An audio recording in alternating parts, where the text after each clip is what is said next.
Siya raw?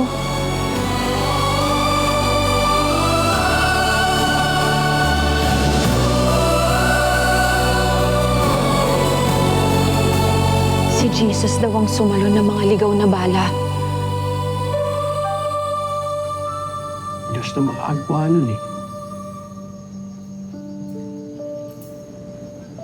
Kasi hindi ko paliwanag.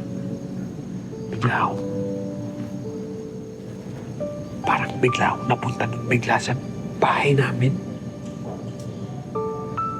Tapos narinig ko yung putok.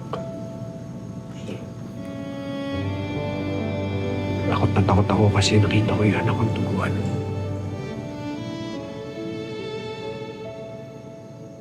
Tapos umiyak yung asawa ko.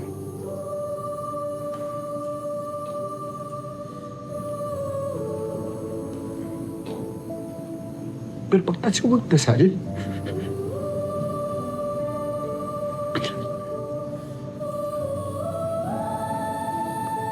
bigla na lang gumaat yung pakiramdam ko. Parang narinig ko yung paghinga ng anak ko. Parang naramdaman ko, ligtas na siya. Eh di salamat naman sa Diyos. O baka babala niya din to na yun ang mangyayari sa pamilya mo. O di ba hinahanting ka? Eh, di ba ka dun muna sila unang pumunta sa pamilya mo? Baka ganun.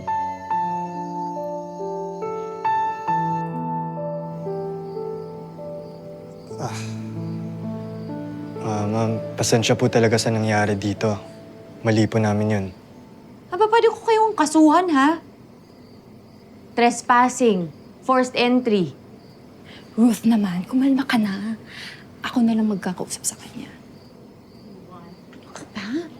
Ibalik mo naman yung diwa mo. Uy, nakakaya. Pinapakalma ko lang naman yung sitwasyon. Alam mo kung ano dapat mong gawin? Halika dito. Huy, bihisa mo na to si Miriam. Sige na. Sige na. Akyat. Bye, Sergeant Thomas. See you. Akyat!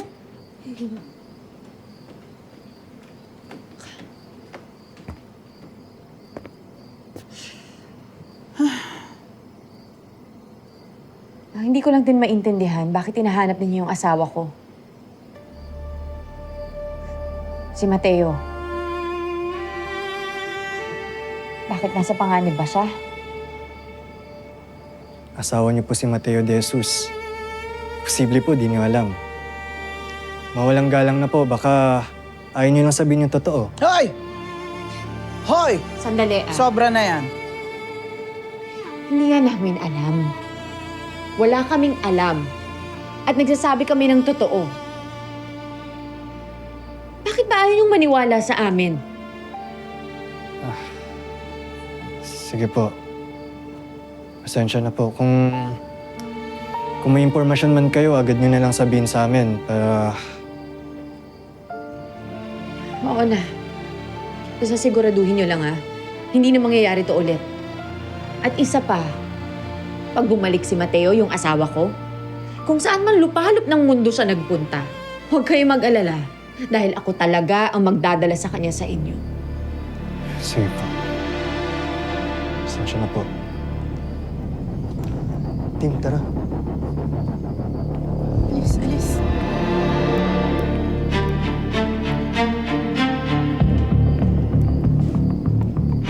Ganun.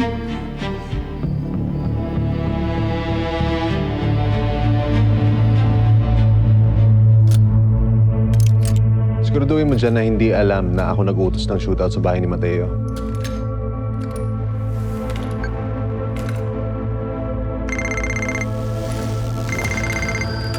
Hello, boss. Ano na naman kagagawa ng pinagagagawa niyo dyan? Ha? Ba't munti ka na mabaril yung bata?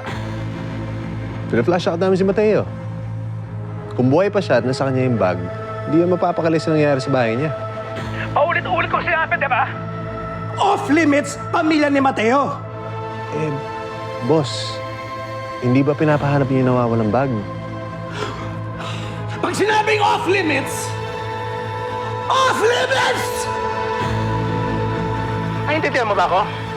O gusto mo unahin ko yung pamilya mo?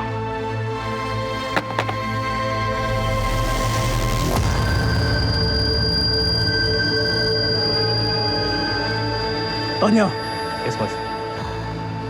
pupuntahan natin si Ruth. Sige po, boss.